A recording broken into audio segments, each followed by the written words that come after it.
Good evening, televiewers. I am Neberly Kabayan, May Blasa, the news anchor for today. And I am your companion, kaibigan, every night, Shannon Alice, your news anchor for today. And this is Phenomenal Philippine News.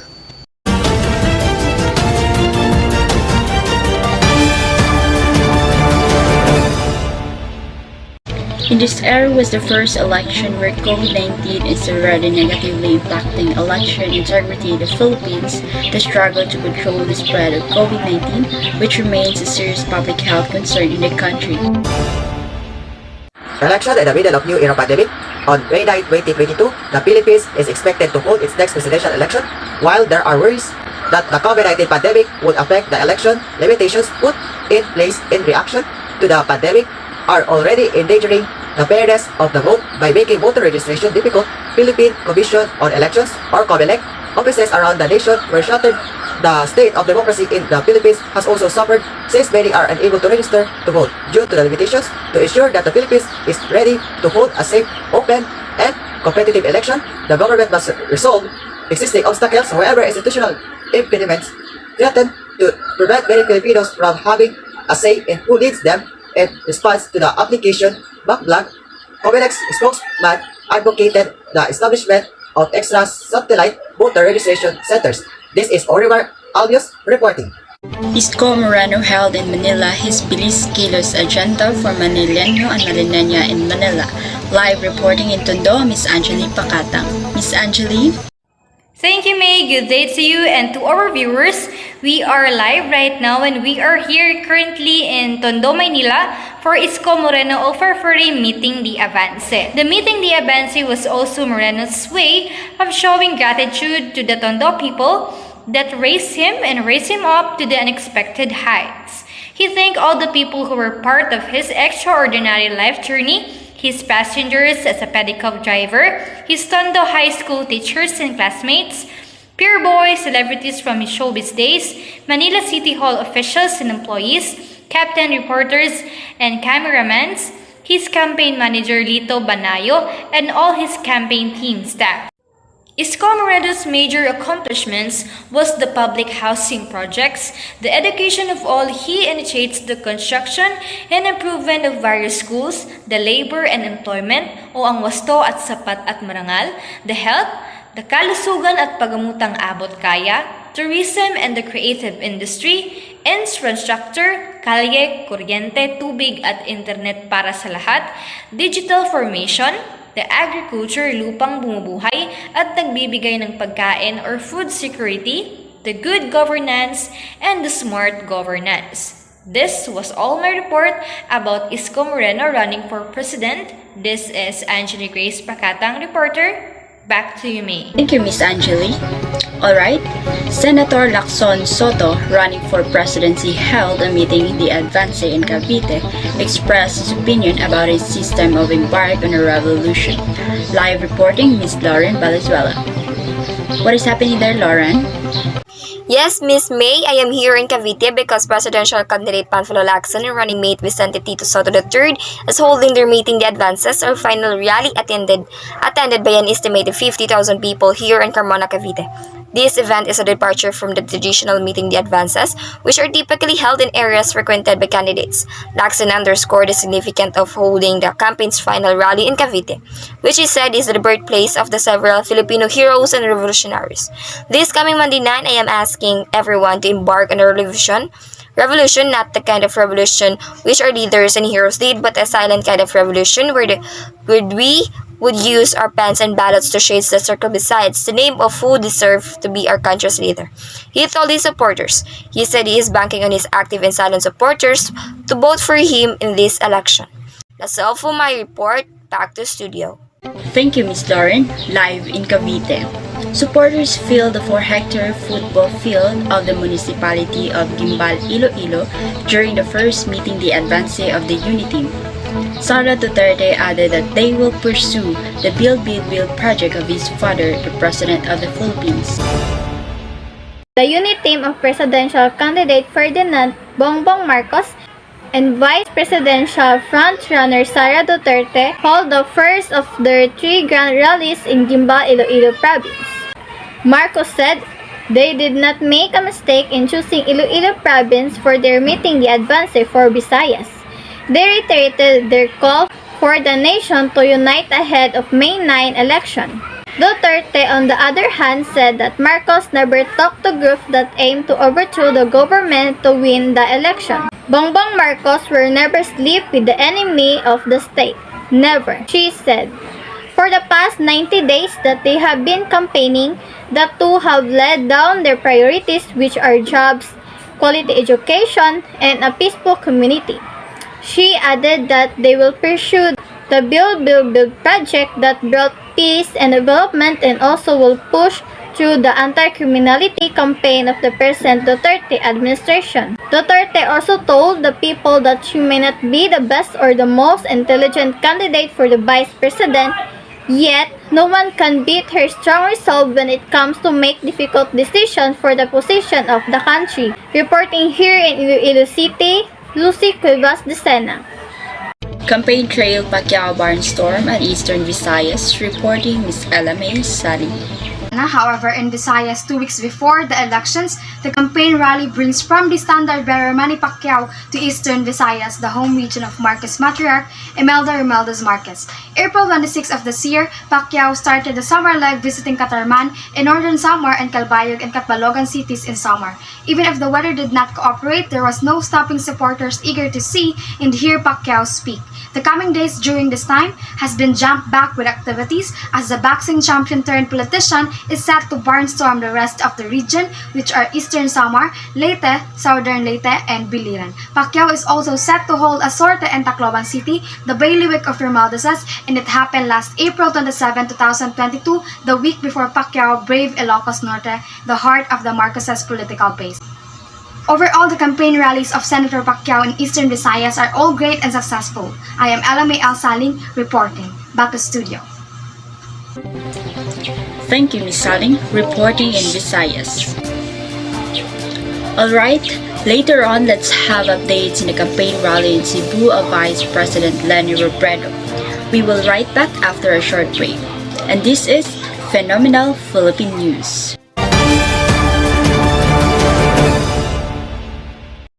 Oops, late na. Get finger-combed hair kahit gaano ka busy. To the left, to the right, finger comb sabay-sabay. Palmolive Ultra Smooth with 100% natural aloe vera Para extract. sa gandang natural with just a finger Palmolive comb. Ultra Smooth.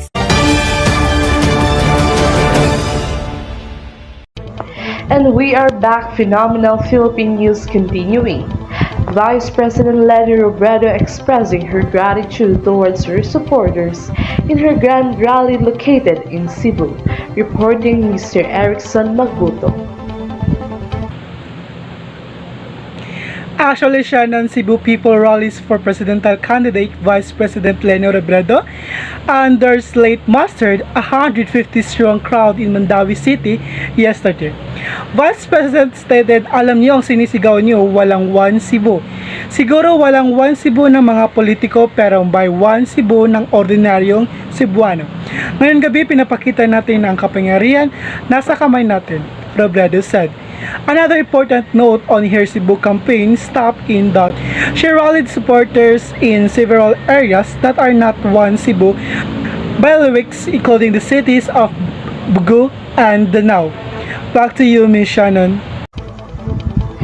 Thank you, Mr. Erickson, reporting in Cebu. Alright, we have Miss Villar in her I Wonder Kaka Historian.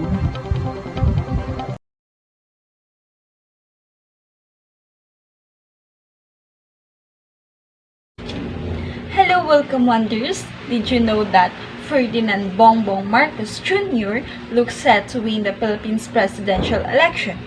A win would mark the return of Marcos family to power more than 3 decades after being forced to flee the country amid a popular uprising following brutal and dictatorial rule. The victory would also be a culmination of the family's methodical work to rehabilitate its image.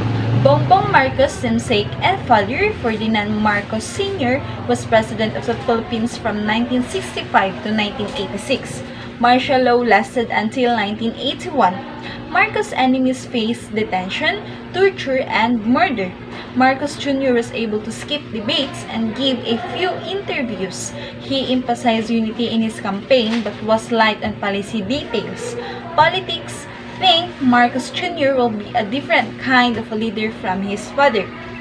As Richard Hidarian, a Manila-based professor of political science, put it, I doubt the Philippines will move towards a 20th century-style dictatorship.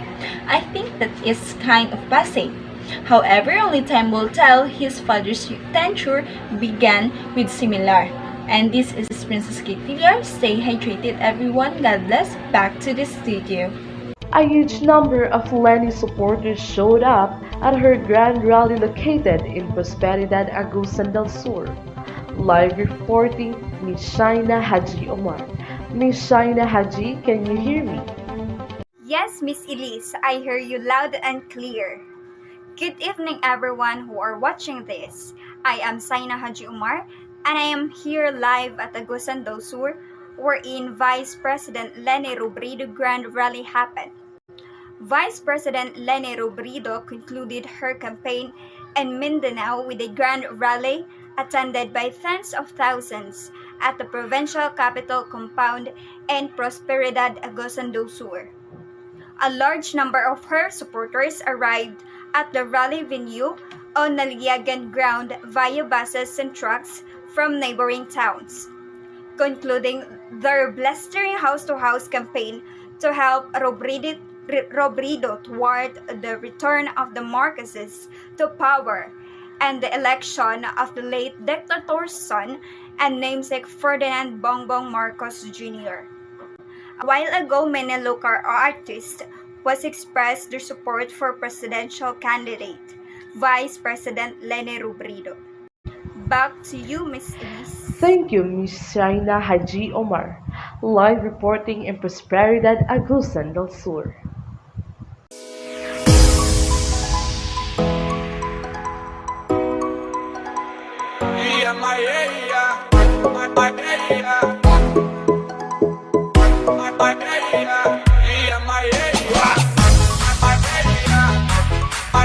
Good vibes, we are here. The campaign will not lose the bustle of the Filipinos. All in for their favorite candidate, map song challenge, painting, unique line on their placard, and will not lose the dance challenge. Here are the trends on social media in their dance challenge campaign.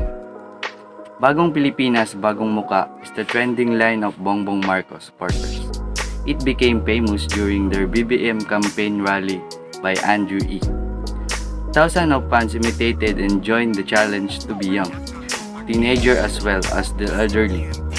This little one of ours will not give up on his flawless and very cute dance challenge. This group did Zumba for the Bagong Pilipinas, Bagong Muka dance challenge, at the same time as the beat that is very fit for the very weak exercise. Even Maid also dance with this song, Bagong Pilipinas, Bagong Muka. Bagong Pilipinas, Bagong Muka. Kakamping or Leni supporters will not give up on their outstanding and energetic dance trend called Kay Leni Tayo dance version. This dance trend was formed after the release of the song Kay Leni Tayo. The song first became famous on the TikTok made by famous by the Kakamping. The song Kay Leni Tayo is about a leader who has never been involved in any corruption. Leaders love the people on the sidelines, that even despite the criticism is still helping to serve. Gary and Gab Valenciano are trending in their catchy dance in the Lani Kiko campaign.